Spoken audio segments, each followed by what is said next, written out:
So, let's start this podcast off by introducing ourselves. Hi, I'm Maria.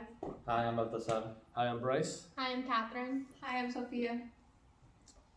And today we're going to be jumping into the world of the supernatural. Okay, so we are going into the legend of doppelgangers and how people have reported seeing their own, as well as how it's been portrayed in both art, literature, and stories that are from first and secondhand perspectives, to how even scientists try to explain this famous phenomenon.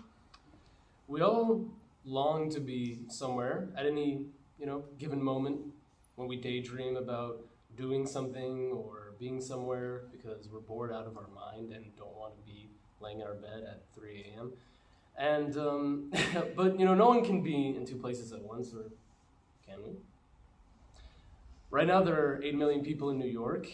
In Chicago, there are 2 million people. And look around at how many of us are wearing the same colors, have the same haircut, talking to you, Rio Grande Valley, have the same skin tone and height.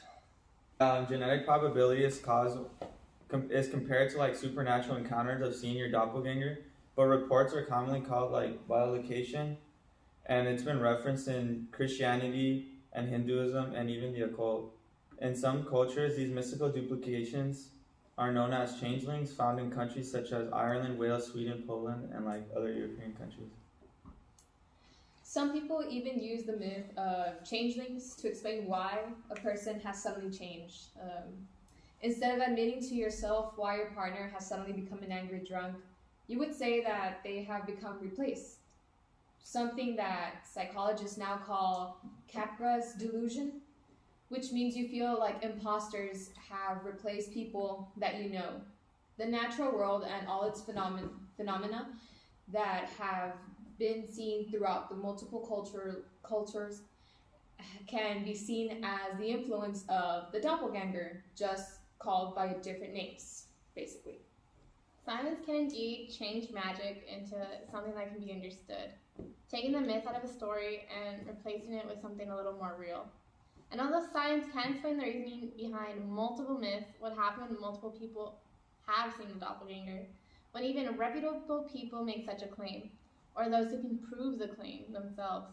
And while these events have happened in different cultures, the term can all be traced back to one language, and that's German.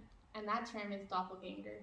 Now, it should be noted that the term doppelganger has been horrendously misused.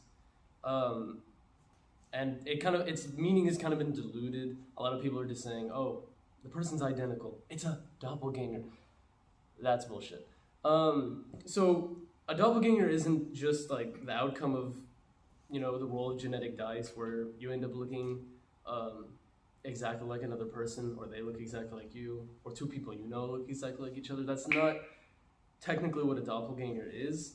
Doppelganger in German means double walker, but the context and the actual creature itself can be found in a lot of other cultures. Like in Irish, the word fitch has the exact same meanings of doppelganger. Not the literal meaning of double walker, but it has the same basic meaning and the same connotation, the same context. It basically means seeing an apparition of someone who is alive. So whatever you choose to call it, it doesn't matter. What does is that the powerful meaning that it brings with it. So there are many legends out there. The normal legend of seeing your doppelganger can be several things. It can mean that death is to happen. In ancient Norse mythology, a doppelganger is called what is it called? Verduga. Verduga. Wow. It is believed that a doppelganger is a ghostly double who is seen performing the person's actions in advance. In American legend, when you come face to face with your doppelganger, it is an omen of death for both you and your twin. So if you keep seeing your doppelganger, it means that both of your days are counted. Yeah, well, like talking about like American legends, a good like example would be the account of Abraham Lincoln, where he actually saw himself in the mirror a couple times, and But that story with Abraham Lincoln, he at first thought he was very tired, And when he looked into the mirror again and he saw another person standing by him with his replica, that it was a ghostly figure, it was pale.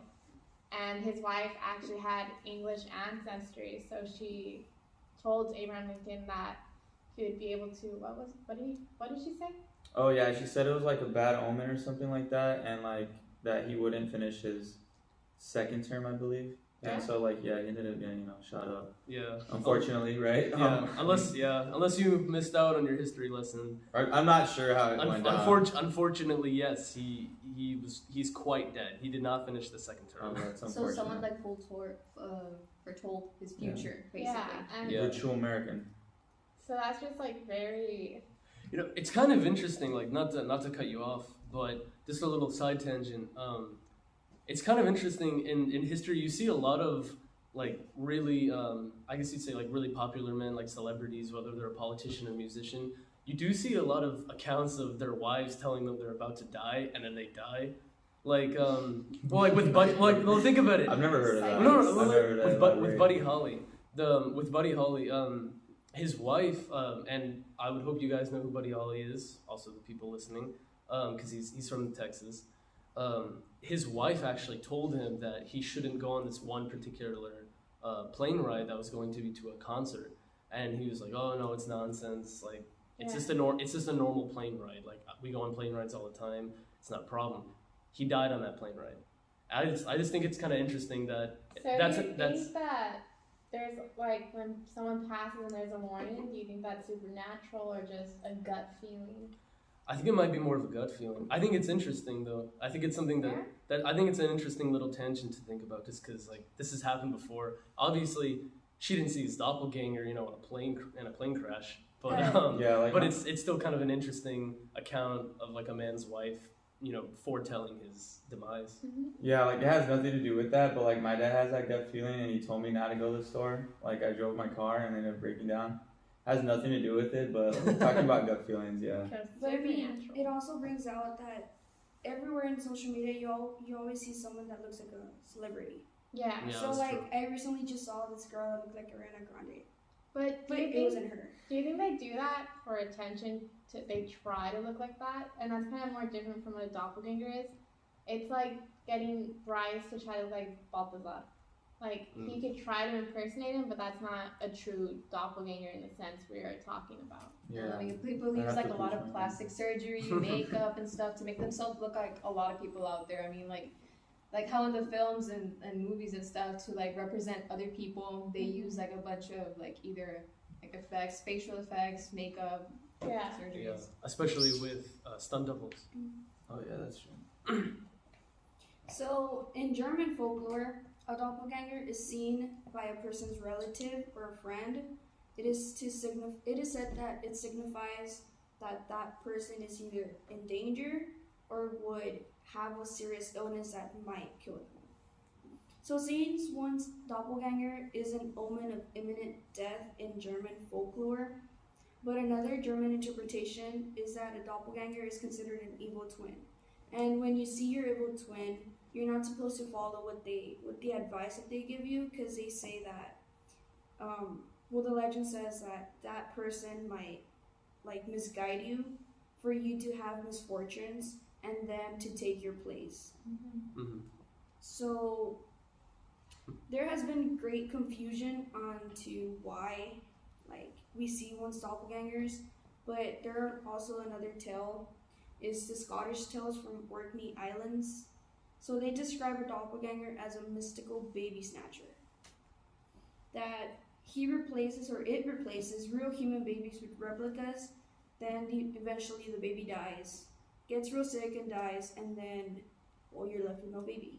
And to elaborate a little bit more on that, in fact, in Ireland, there's this really, really old myth. Now it's not considered like a piece of folklore that people believe in, but it used to be a very, very big, I guess, myth that whenever you would have a baby who ended up having a genetic disorder, like Down syndrome, they actually believed that what had happened is that a fairy came and took their child and then replaced them with a fairy, and that the child with Down syndrome was actually a fairy and not a human being. So it's a very, very popular, I guess, subject in the British Isles for there to be a fairy or some type of being that will replace like one of your children. It doesn't always have to be a doppelganger, but it's just something that's like, that just shows you that the myth is a way to explain something that people don't understand just yet. Exactly. You can continue. So then, the Britons called a doppelganger the Uncow, and it was said that they were the harvesters of souls. So sighting your double in this ethnic group meant that it was an omen of death as well. But if you saw your double in a black cloak with a hat and a scythe in his hand, then he would get the newly dead souls and eventually come back for yours to harvest your soul. I guess you can say let's not find a doppelganger dressed like that, especially nowadays. Yeah, and Samhain, which is the original word for Halloween, because Samhain comes from Ireland and the British Isles. Not just Ireland, but it does come from all the British Isles. In the British and in Britain, Wales, Cornwall, and Southern Ireland, so in the southern regions of the British Isles, cow would actually come out usually around Samhain, which is Halloween. And I find it kind of interesting because in our versions of Halloween, people always dress up as certain characters. And you might see, like, you might be dressed up as a Joker and you're walking down the street, you see another guy dressed as a Joker and you both have like this weird awkward stare like, hey, we're both the same person. And I find it kind of interesting just because there's this really loose tie-in between Ankau, Samhain, and our modern Halloween with doppelgangers. So, to back up what you were saying, the ancient Egyptians believed in the existence of a ka. So that is a spirit double. It was believed that the spirit double had the same memories as the original one, but was sent out to avoid or prevent a catastrophic event from happening. They also believed that there was a black cat involved. So if you saw your doppelganger and you saw a black cat following it, you were going to die eventually. But they could prevent that by sending one of your doppelgangers into your place and you take their place. So then you eventually live, but then your doppelganger dies, taking your place. So you like switch fates. Of life. Yeah. That's pretty interesting. Because they have the same memories as you and they do the same things as you do. That sounds like some Mandela effect level stuff. That reminds me of the movie that I watched once. It's called Us. Oh yeah. It's where basically they switch their lives. Yeah, it's like this this family, I guess this little girl, she lives in like this doppelganger world underground in the bottom, where basically they're like uneducated, they've never been outside in the real world, they don't know how to act like normal people.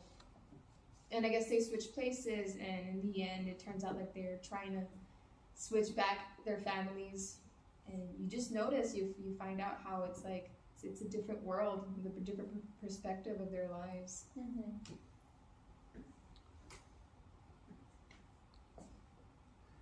Damn it. Okay. Anyways, the most commonly cited one is probably I think the most recent one, which was like in the 1920s. It was like in a private school, and like the commonly cited one was of Emily Segui, a teacher in like Latvia, but I didn't really I don't really know that much about it. I don't know if you guys like heard of it. Oh, I've heard it. It's I knew that she'd had 19 jobs in 16 years. She actually came from France, and the students would call her Madame Suki. And her students would sometimes cite her in different places. There was one account that they were doing a knitting class, and that Emily Segui left the room to go get more yarn. And one of the students looked outside and they saw her with a basket picking flowers. And when they looked into the flowers and they were looking at her picking it up, she was suddenly in the chair.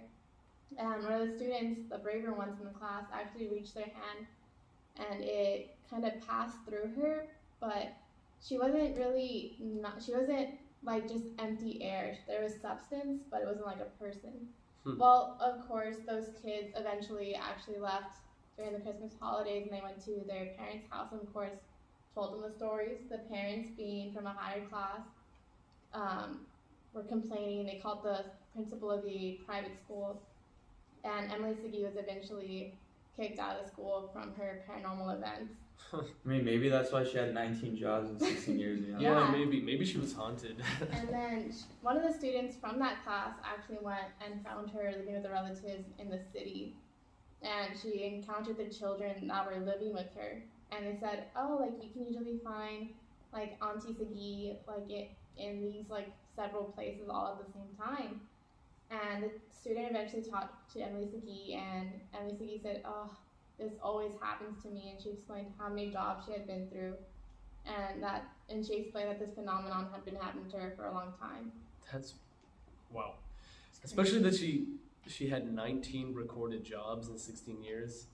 Like, that's a little bit unusual. I suppose it depends who you ask, but that's a little unusual. Yeah. That was Maybe like, they keep hiring her after like a certain time that she'd get yeah, different exactly. jobs. Like, It's like what sucks is it wasn't even like her control.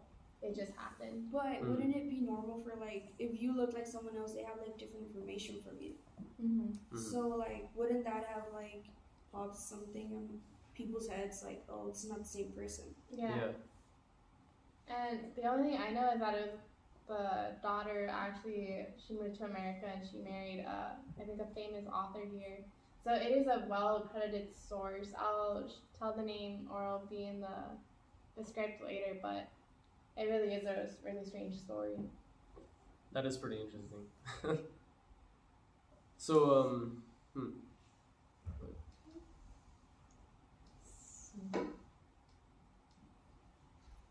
the talk about science of doppelgangers. All right, hold on. Do you want me to just- Okay.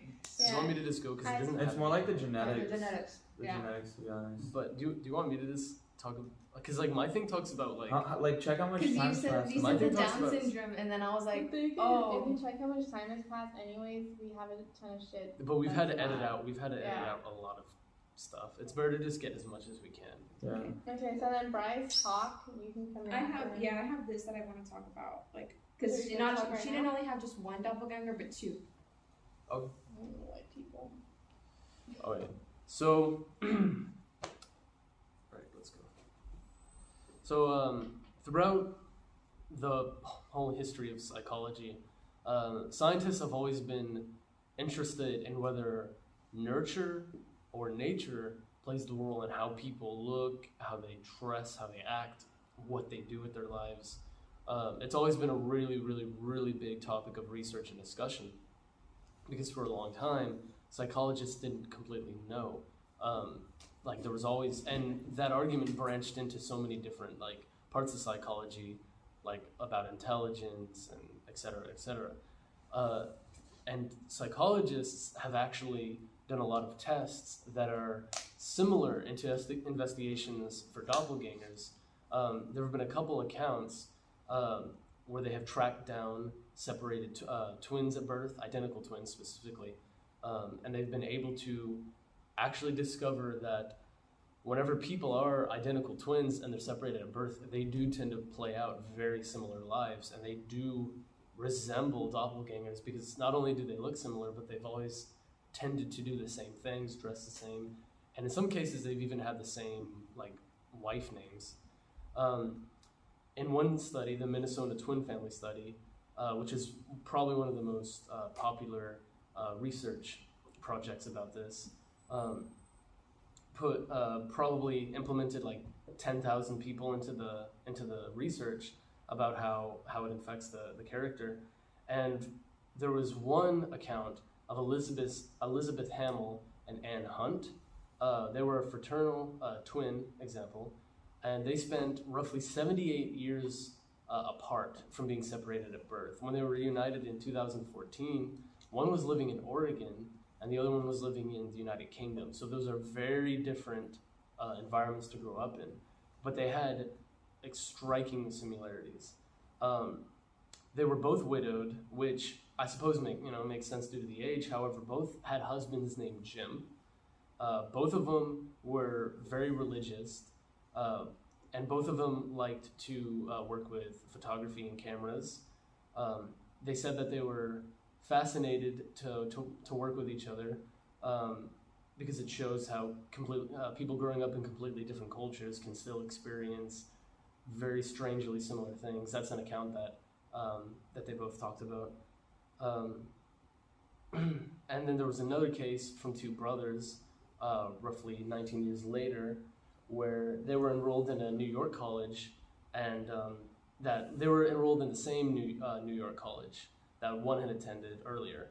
And when they both stepped foot on campus for the same time, they were both greeted by the same person, which led to like a lot of initial confusion because the same person was, themselves. They looked exactly like each other. And once they started to talk a little bit more with one another, they started figuring out that they ended up having a life that was really, really similar to one another because they liked a lot of the same movies and they had a lot of the same interests.